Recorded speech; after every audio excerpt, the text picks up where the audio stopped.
Well, good evening. I want to tell you we're going to have a tremendous program tonight, but again, good evening and a warm welcome to everybody to our monthly all hands meeting. It's certainly a pleasure to see so many of you together here today. Whether we meet virtually, come together, it's always a time to celebrate our achievements, discuss whatever important updates we have, and to reinforce our shared goals. These meetings are vital to our organization's success, as they provide us with an opportunity to align our efforts, share our insights, and foster collaboration. It's a chance for all of us to reflect on the progress, learn from each other, reinforce our commitment to social justice for all. As we embark on tonight's agenda, I encourage everyone to actively participate, share your thoughts, ask questions. Your input is invaluable in shaping our direction, ensuring that we continue to grow and thrive. Again, thank you for coming. Let's make the most of this time together tonight.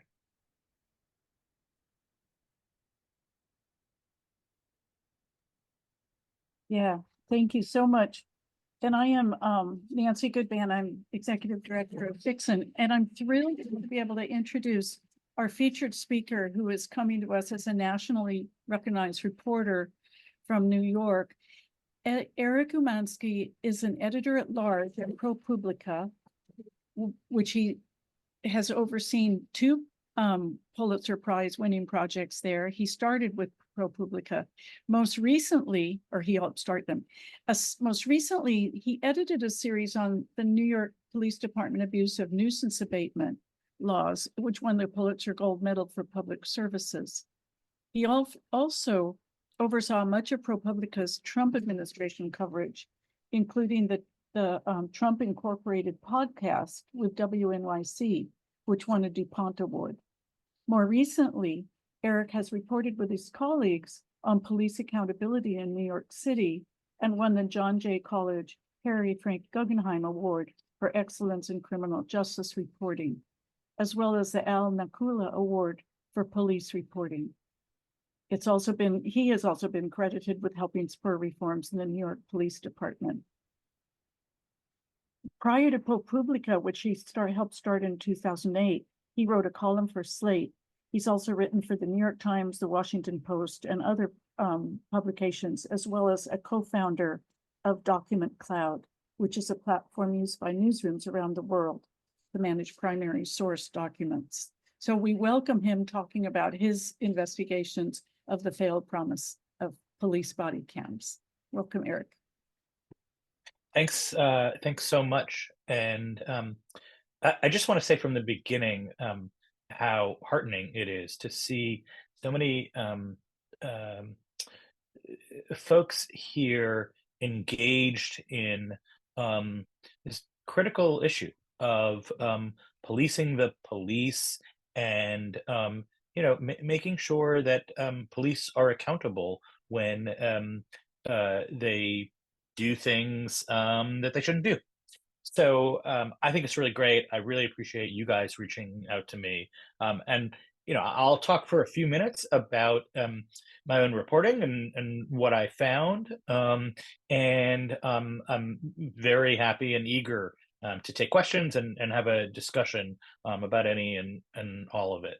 So I reported, as the sort of headline says, about this kind of ubiquitous device that you see on all officers' chests these days. Clipped to their chest is this camera, and I think most people assume, yeah, that's some tool for accountability.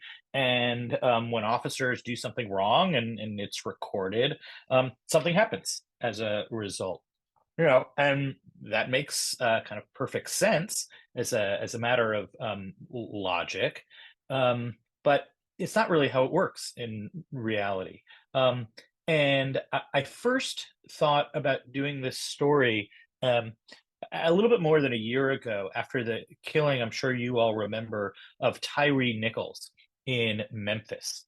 And Tyree Nichols was I think he was a UPS worker, if I'm recalling properly, who was pulled over and then began to be beaten by a whole sort of cadre of officers.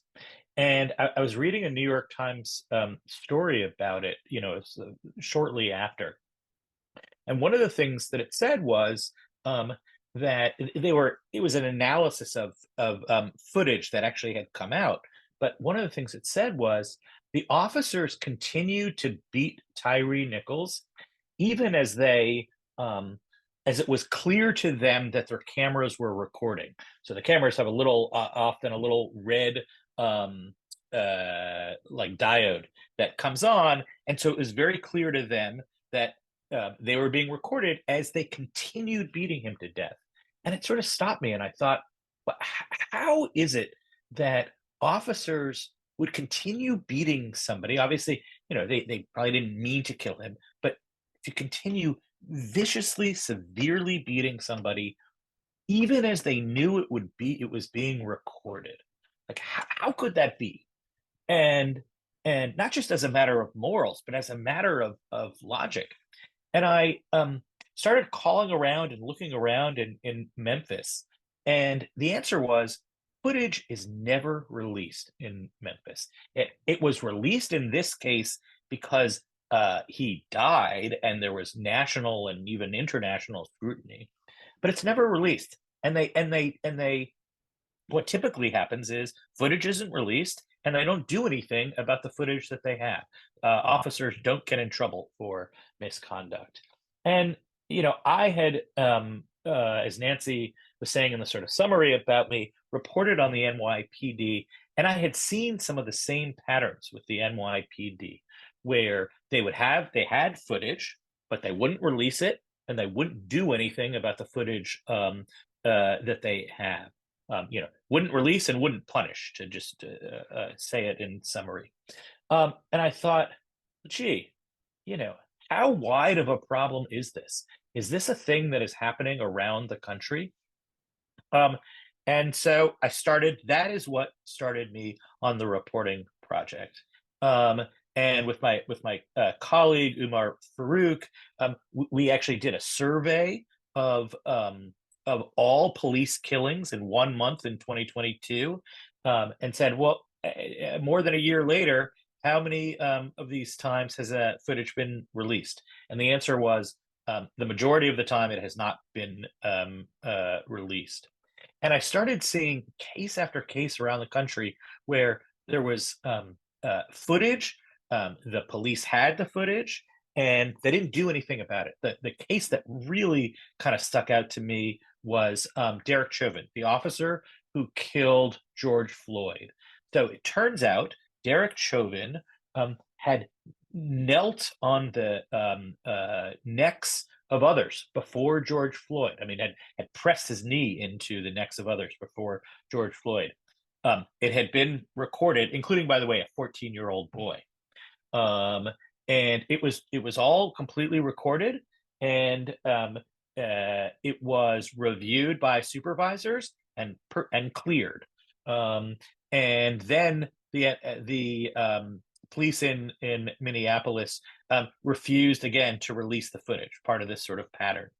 And what the lawyer for actually the 14-year-old boy told me was, he said, if the police had just done the right thing and followed through with watch the footage and punished Derek Chauvin, years before George Floyd would still be alive. The way he said it to me is downtown wouldn't have burnt like it did, and you would have so much less pain and suffering in this world. But the police refused to release the footage. And as I said, it's a thing that you saw really around the country. And to me, it wasn't just about, it said something more than just about these cameras, right? It said actually how the police are frankly, well, let me put it to you another way, is how weak civilian oversight is of the police around the country. And it is in place after place. I mean, one of the things I documented is not just about footage being released publicly, but police refusing to give footage even to civilian investigators of civilian oversight boards. And so, to me, the story of a body-worn cameras is the story of a kind of hoped for easy technological fix to what is really a deeper problem. And that is, the deeper problem is that by and large, police in the United States are left to police themselves. And that is a fundamental issue that this country has really not truly grappled with. And so so so it's a and it's a deep problem. I think it's a pernicious problem. But I do want to point out, I actually did a story after my big story, that pointed out it's not some law of nature that it has to be this way. That there is an ability to for citizens to demand a different way, for politicians to deliver a different way. And I ended up writing a story about a place I sort of found myself surprisingly writing about Chicago. And what happened in Chicago, where the police there have a long history of brutal, violent policing. But in the wake of, if folks remember Laquan McDonald, who was the teenager who was murdered by a police officer in Chicago, and the city essentially covered it up. They refused to release footage of it. And when footage was finally released, and the public saw that Laquan McDonald had been essentially executed, had been shot while he was on the ground, there was a groundswell of rage and demand for a better way in Chicago. And so police oversight board, there is a new police oversight board there that has far more power than the previous ones. And one of the things that it has is the power to get footage on their own, so that they don't have to, they can literally log into the system to get body-worn camera footage, so that they don't have to ask the police department for it. And they have the power to release footage, so that there needn't be these delays that are so frequent, and sometimes, by the way, just endless delays. Footage is never released. The Civilian Oversight Board in Chicago has access to footage and releases it in a timely manner, and so it is no longer police that are in control of footage. And to me, that's a very interesting model. It's not perfect, but it does show that there is a better way. It doesn't have to be the way that it is so often across the country. And I will leave it at that.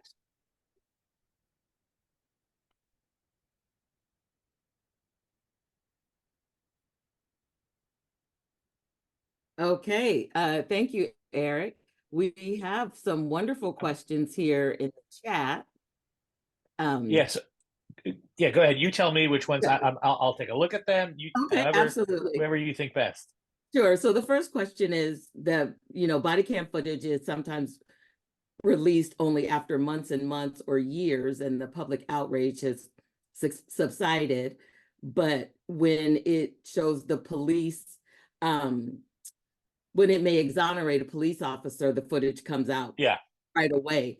Is there any legitimate reason to delay the immediate release of the footage, regardless of what has happened? So I spoke to some prosecutors about this, and I've spoken to many people about this, and I think the general there can be a reason to withhold it for a short period of time, and the short period of time is, frankly, if you want to interview sort of participants, it can make sense to do so before they see the footage, because so that to understand whether they are trying to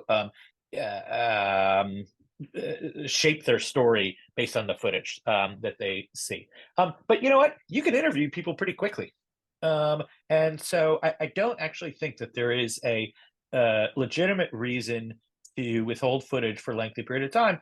And I think that the converse, the opposite, is also worth just sort of thinking about in people's head, which is there's obviously an enormous public interest, and in the kind of broad sense of the term, in public good from releasing footage. In building trust, for example, and most fundamentally. So any delay has to be weighed against that. Okay. Do you want me to go to the next question? I'm happy to do that. Well, sure. Go ahead. Go ahead. Sure. So somebody asked the question of, do police departments release the footage after a court order? So every state has a kind of different setup for releasing footage. There are some states in which you have to go get a court order. I think it's South Carolina. You have to go get a court order. More often, the more typical thing is a police department is just left to its own discretion to just release footage when they want to release footage. And that goes about as well as you would expect it to go. Right. There's a question here of if we don't have sort of strong oversight, can you get body-worn cameras through public records requests? The answer to that is yes and no. In meaning you can, it's one thing I actually detailed in my story is you can ask for footage, and just because you ask for footage via public records request, it doesn't mean that the police department that you're dealing with is going to be immediately cooperative about it. I detailed one case in New York City where a lawyer wanted the full footage, and she filed a request, and they said, "Yeah, no, thank you. We're not going to do that." And then but she's a really, really tenacious lawyer, and so she said, "Yeah, no, I'm serious. I want the full thing." And they said, "Yeah, no, we're not going to do that." And then she sued them, and she eventually, a year later, got the full footage. So yeah, you can use public records requests to get footage. It may take you a year, and you may have to sue. It's how I would put it. Sorry not to have a more hopeful answer on that one. That's okay. Our district attorney says that, our district attorney here in San Mateo County says he can't release footage until after investigations are done. That's just, it's like nails on a chalkboard to me. Okay. I mean, well, because I know some prosecutors have that perspective, but it's ignoring, as I was saying, it's ignoring first of all, I don't think that there's a legitimate reason to hold it for a lengthy period of time. And it's not giving any weight to the significant public interest that it exists, and the interest that the DA's office should be abiding by, which is that of building trust in the institutions of of law enforcement in in your community. And Karina, you're right. Chicago is the example. I'm actually happy to pull up that article and share it in the chat. So this is the DA says he actually can't release footage, like that they're not allowed to release footage. Well, they won't, I guess. Yeah. I don't know that anybody has said they can't. That's what Nancy says. Yeah. He can't. But if that's the case, I would really look at that critically and ask serious questions. So on the flip side, are there any other states or countries that do a good job of police oversight in general, or using body-worn cameras and the footage specifically? So there's some cities do a better job of it. I'll give you another example, and it's not going to be you're going to see a pattern here. One of the things that happened in Chicago was they got enormous federal scrutiny after the murder of Laquan McDonald. And, they knew that they were being put under a spotlight and needed to do better. So another city is New Orleans, actually, which also has a history of, again, racist, violent policing, and was put under federal oversight about 10 years ago because of that. And they also committed to releasing footage publicly, but more than that, actually committed to using body-worn cameras as a way to hold themselves accountable, so that they hired, actually literally the police department hired internal auditors to view footage on a regular basis, and basically to say, there was a guy, a really interesting guy, who was in charge of making sure that the officers were engaging in constitutional policing, is what he called it. And so, there was regular reviews of footage, and if they saw an officer doing something wrong, that was a problem, and the officer would be held accountable.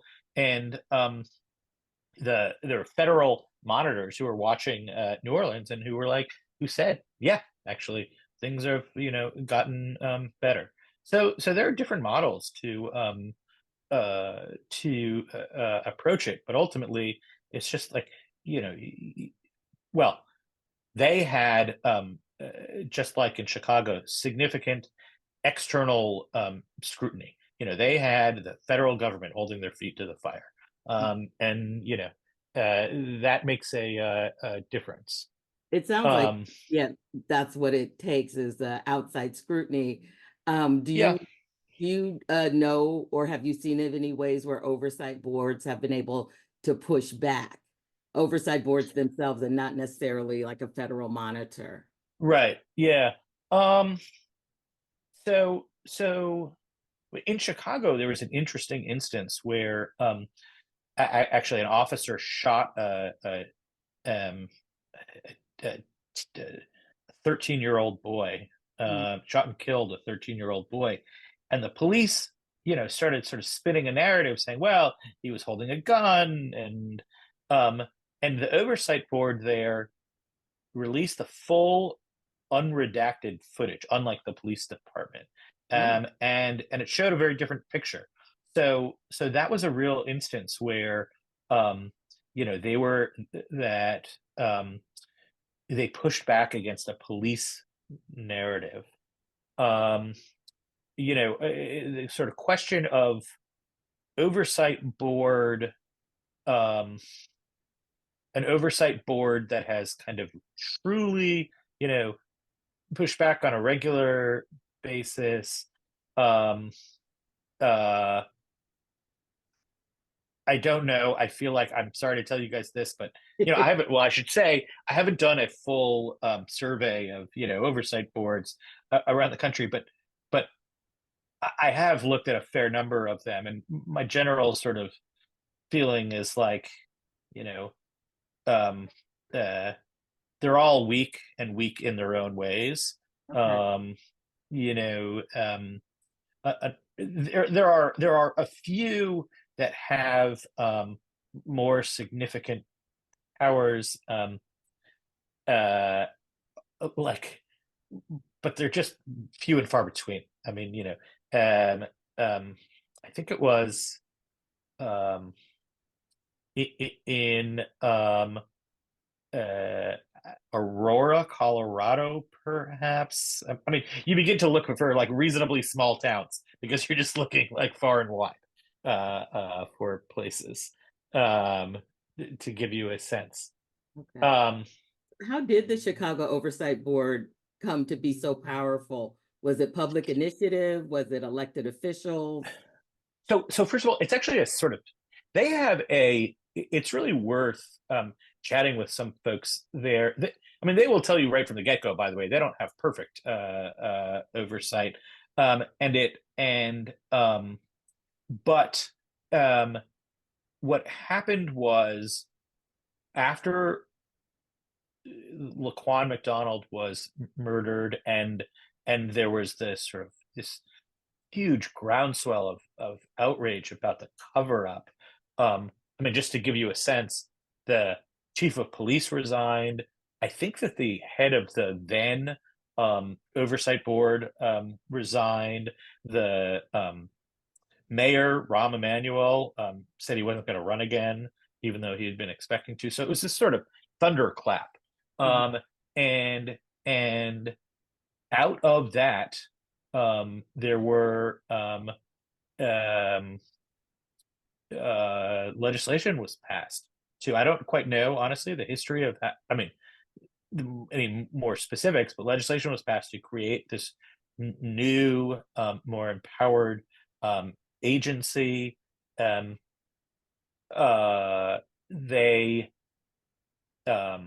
there are actually also a couple of other layers of oversight they've created. So it's not perfect, but it is a very interesting kind of testing ground to look at. Yeah. And who controls Chicago's oversight committee or board? So it's they are appointed. I'm not 100% sure who. I think it's the city council who may appoint the leader. I'm not 100% sure. It's here. It's called COPA, COPA, like Copacabana, but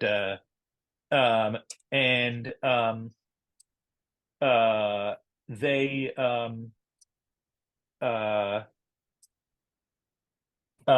they are frankly well led in a way that some others aren't. I'm going to share the story that I wrote, but yeah, here you go. Should I do this to everybody? Is that what I'm doing here? Yeah, sure. Thank you. Sure. There's my story about Chicago. Also, Chicago has one of the things I learned has a very rich history of citizen activism there, and so I think that's one of the dynamics, and it's just and the police there have a frankly horrific history, a history of torture, of rank racism, so yeah. Okay. Yeah. So we've all seen stories where the police have footage and they edit it, and then we later find out that how they edit it was very different than what actually happened. Based on your investigations, is there anything we can do to kind of prevent the manipulation of footage from happening? I would, I do actually think if you have somebody who's just sort of interested in this, I actually think filing, I know I said the police, can mess around, and that public records request is not a perfect solution, but I actually think if you are if you guys as a regular basis for any shootings or incidents that you think seem to be worthy of scrutiny, you should file a public records request, and have somebody who spends the time to know what to do after a potential rejection, which is then you file a appeal, and it requires not just filing a single request but staying on it. But you don't need deeply sort of special knowledge. You just need to do some reading, and there are forms that you can use, and that actually I think is a way to frankly signal to police departments that you're paying attention. Okay. So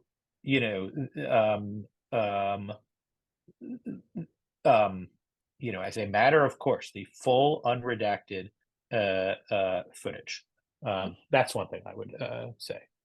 Okay. Um, And so I have another question in terms of, so you Sure. said like in the Memphis situation and Derek Chauvin, they Yeah. had this footage, but they don't Yeah. do anything with it. Yeah. Yeah. What do they do with it then? What Nothing. What? But that's nothing. yeah. I mean, I wanted to in my story. I wanted to say that the cameras in many places amount to little more than accountability theater, right? I mean, like, I don't know if this is what you're asking, but like, what's the point of having a camera if you're not going to do anything with it, right? Right. So there are two answers to that. One is, yeah, but looking like you're doing something that's worth everything. Right. The other thing is cameras, I mean, as a practical matter, are far more often the footage is used in criminal cases, right? It's used for, in other words, when an officer, sees somebody, not that this happens very often, but sees somebody stealing something and there's footage of it, then they have footage of it, and it's used in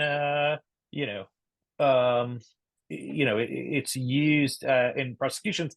Um, um, there are lots of instances in which an officer sees criminal action and turns on their camera, and then it's useful.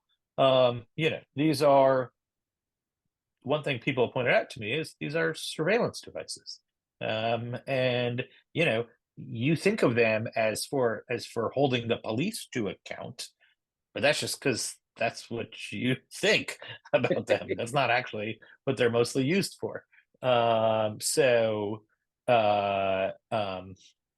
and in the Chauvin case, I can't emphasize this enough. He had not just kneeled on the necks of others. I mean, he had beaten this 14-year-old boy with a flashlight. He had choked him, and Chauvin's superior officer watched that footage and decided it was fine. Wow. Wow. Okay, so the police departments or the sheriff departments or whoever are the owners of this footage. Is there anybody else in the city or the state, like a mayor or a judge or the state attorney, that can demand the footage be released?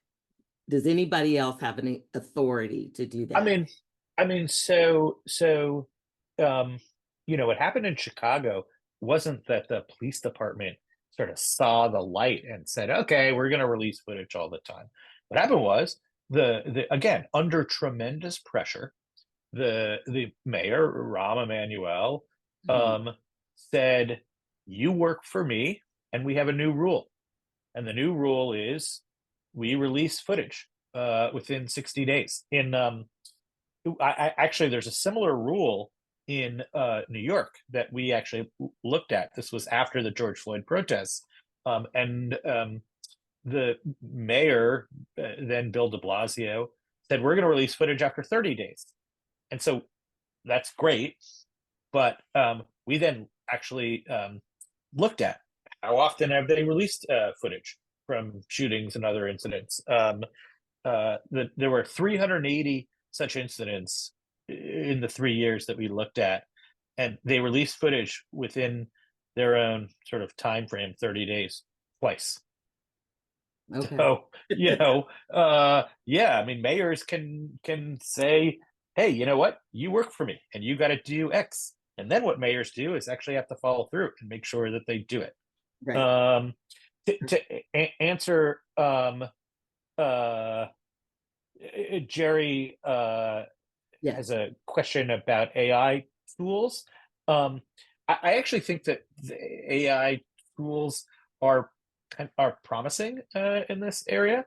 We actually did a story about it. I didn't write it, but there's a place like New York, many cities that have thousands of police officers.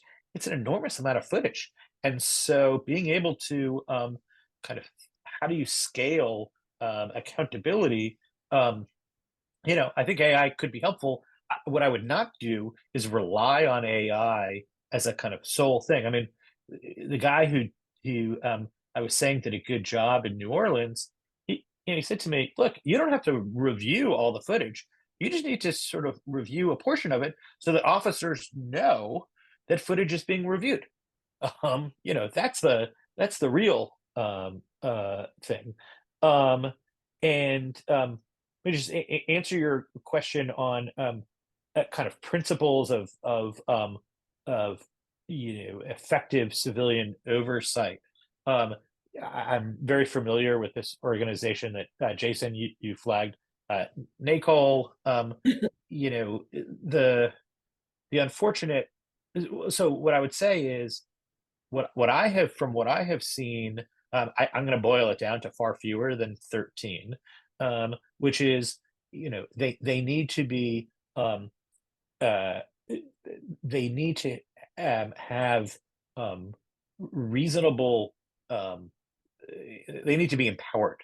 They need to be empowered so that, which means they need to have access to evidence, which sort of seems like such a basic thing. What do you mean access to evidence? Right? But in fact, as I've written about in New York and happens in plenty of places, police often don't give civilian oversight boards access to evidence. So they need to have mandated by law access to evidence, such as body-worn cameras and other records. That's what I mean by empowered. They need to be, another basic thing, sufficiently funded. Many of these places you find are just anemic in terms of their funding, and are dwarfed by the police departments that they're supposed to oversee. So they need to be empowered to have access to records. They need to have sufficient funding, and and this is the most I think probably controversial, but I think one thing to consider is the question of empowered over the question of discipline. The notion that they can, if they're empowered and they have money and they have investigators, and then they go find this problematic thing and they hand it to the police department, who just ignores them, right? That is a recipe for distrust in the system, and having some, that doesn't mean that they have final say, but having some skin in the game for the ability to impose discipline, I think is and not everybody sort of agrees with me, and there are variations of this, but is an important thing to consider. So. Thank you. And one final question, and that is, do you know of any boards or oversight boards that use the local news media or TV news? Anybody else who might be interested in the footage, using them as allies to try to get information? To get information, as in, like, we're looking for or the body footage, the body camera footage. Meaning, like, hey, reporter, you should go file a freedom of information request for this. Is that what you're? Yes, or have if the boards can't do it for some reason, that they use. I mean, I think I don't know to the degree that you guys have done this, but what I would say, generally speaking, I mean, Nancy sent me some quite good stories that have been done. I mean, depressing stories, but that means good in our business.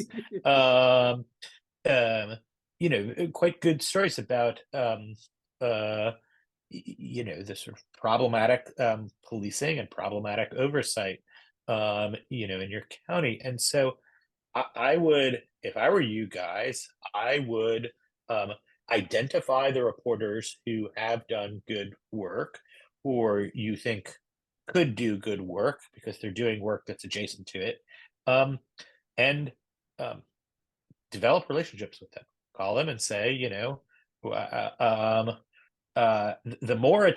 more work they do, you guys are simpatico, right? The more good work they do, the more pressure there is for change. And you guys are probably following, know things perhaps that they don't, or have ideas perhaps that they don't. And so, yes, make friends with them. Okay. Thank you. Thank you so much Yeah. for your information. Sure. And I think we're going to turn it over to Nancy now. Okay. Thank you. Thank you so much, Eric, and also for doing this so late for East Coast time. This is amazing. We'll be sending out the recording and the transcript, and we will post the recording on our YouTube channel. So I just wanted to take a minute to briefly introduce Krishnan. She's the president of the San Mateo County Asian American Pacific Islander Alliance, the AAPI Alliance, which is a newly chartered Democratic club. And they endorsed us at their meeting a couple of weeks ago, and we are thrilled to have them as our partner spotlight. So take it away, Uma. Hi, everyone. Nancy, first off, thank you for inviting us to this. This is really important. And I just want to say like a quick mention on FxSMC. Your work is really, really important. And it's really nice seeing so many people on this meeting. I think it's really important to see the citizens of San Mateo County be invested in making sure that we're able to keep our sheriff's department accountable. It's really concerning to see how, I guess, policing has been going in the country. And it's very good to see that there's such a cool organization out here fighting the good fight. So the AAPI Alliance, so we endorsed FxSMC, and it was a 100% unanimous vote. Everyone agreed that it was the right thing to do, because it is. And we just wanted to pitch our group. If you're interested in getting involved, we'd love to have you. So as Nancy said, we are the San Mateo County Asian American Pacific Islander Alliance. Now, we are a partisan organization. We are affiliated with the Democratic Party, and we are the first org that is able to be affiliated with the Democratic Party and also be a grassroots organization. Anyone can join, and our goal is to help empower AAPI folks running for office, or good AAPI allies running for office, and also help educate and empower the AAPI community in a civic context. I don't know if you're aware of this, but the AAPI community is a very historically under reached out to group. And we have so much untapped potential when it comes to elections. And we, as the AAPI Alliance, really want to make sure that we're able to bring the plethora of AAPI people in San Mateo County to the polls and turn out a more positive vote. Some initiatives that we are rolling out now actually is, first off, we're starting a voter registration campaign. And this is not required. You don't need to be AAPI to be involved. We just want folks who want to get involved in it. Hi, James. To help register folks to vote and make sure that we're able to get as many people participating in our November election. Closer to the election timeline, we also anticipate having voter education seminars, which will be open to the general public, where essentially we'll be able to educate folks on information going down the ballot, so everyone's able to be familiar with what they're going to be voting on. No, it's a mouthful. Also, we're fun. We're a super fun group. We had a really great Diwali celebration. We had a really great Lunar New Year celebration just last week. And both events were sold out. And something that I think is really cool is our organization is not a year old. We launched basically in August, and yes, we are hecka fun. And Phoebe Shinvenka is a fantastic member of our organization. But I feel like have started building a reputation as a group that puts on fun events. So whether you can make any of our more structured initiatives or any of our socials, come join, because we're a lot of fun. So yeah, anything else you want to add, James? I'll put our membership form to join our list in the chat. Yeah, I think you gave a really, really good summary of what we've been doing and what our group is all about. And basically, it's been, it's just been I've been mayor of South San Francisco, on the city council for a while, and I just I think a lot of us saw a big gap in the community where there just wasn't a lot of Asian American Pacific Islander engagement and activism and advocacy. And with the rise of anti-Asian hate, and with 33% of our county being AAPI identifying, I mean, that was just massive, right? We have a large Filipino community. We're very diverse, large Filipino community, large Pacific Islander community, Chinese, South Asian, what else? I mean, there's just Japanese, Korean, Southeast Asian. There's just so many, right? And it's really important that, because so many of our issues are intertwined, but also very, um, but also very different in nature, right? It's important for our community to stand together and to advocate for the issues that matter to us most. And of course, one of the top issues is public safety and making sure that our system of public safety is working for everyone and not leaving anyone behind. Not if you're Black, brown, Asian, the list goes on. We want to make sure that our system of public safety works for everyone. That's at the very root of it. And if we want to make sure that that is possible, it of course means we need people, civilians, who have the power of oversight over our systems of law enforcement. That is absolutely critical. And so, I'm very, very glad that, our club voted unanimously to endorse Fix in San Mateo County's mission. And I am really looking forward to working with you all hand in hand to make that better future that we all know is possible.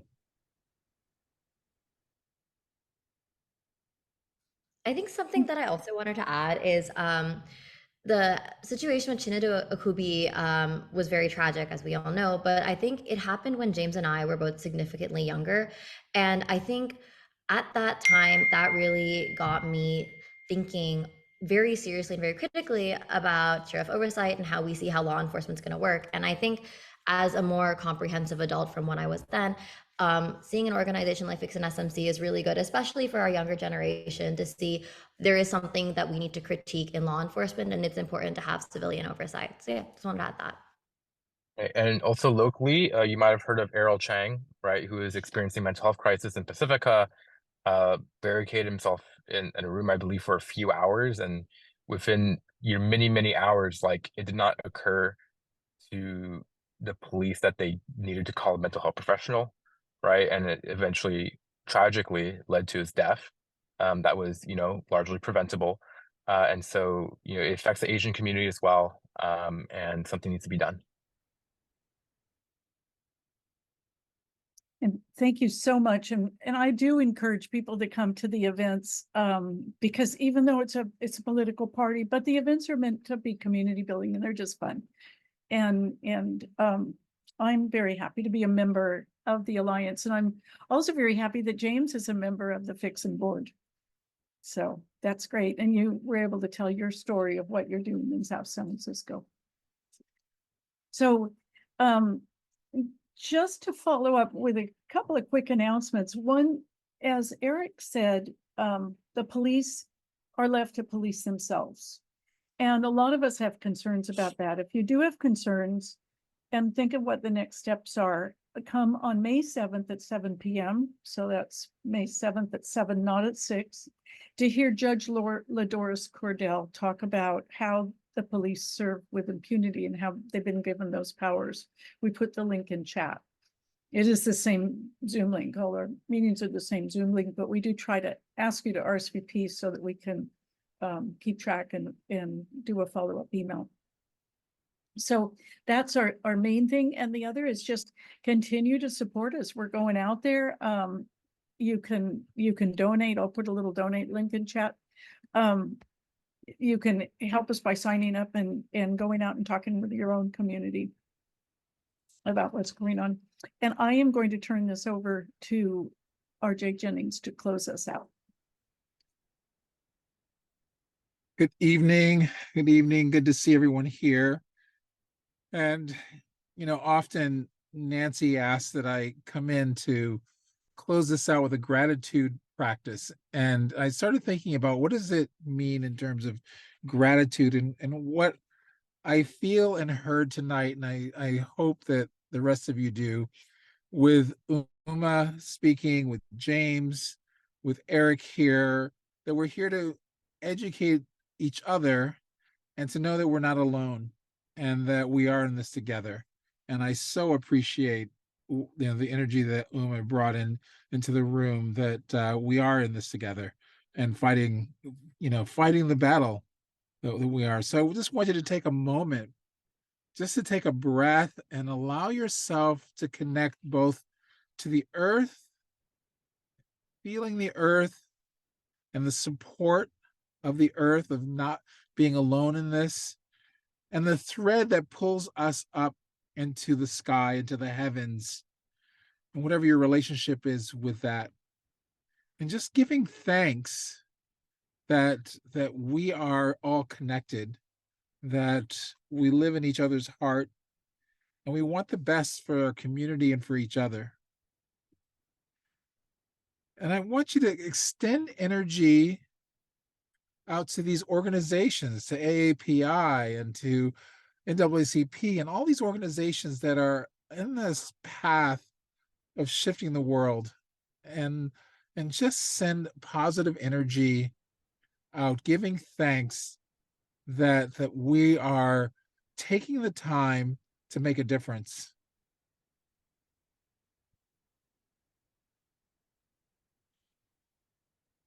And finally, I want you to look inward and to remind yourself why you're in this, and to give thanks that, I even today I was thinking I got so much to do, and yet you're here, and all of you have a lot to do and a lot on your plate, and you're making this time, and I'm grateful. And I want you to just take a moment to be kind to yourself and recognize what you're giving into the community to make this happen. And finally, center around your organizing principle. What is most important to you? For the sake of what? Why are you doing this? What does success look like for each of you when we are all said and done? I don't know if we'll ever be said and done, but to accomplish this journey that we're on. So just want to take a moment and thank all of you. I want you to thank each other and be kind to each other. And with that, thank you for being here and being present. Thank you for your practice. Thank you, Nancy? RJ, for that. It would be amiss if I didn't have a call to action before we lose everyone tonight. As you know, we still have to be present, foremost in the minds of our board of supervisors. So my ask is this: at every meeting, there's time for public comment. We all have to speak out in favor and support of and demand that we need true civilian oversight with an Inspector General board. Thank you and good night.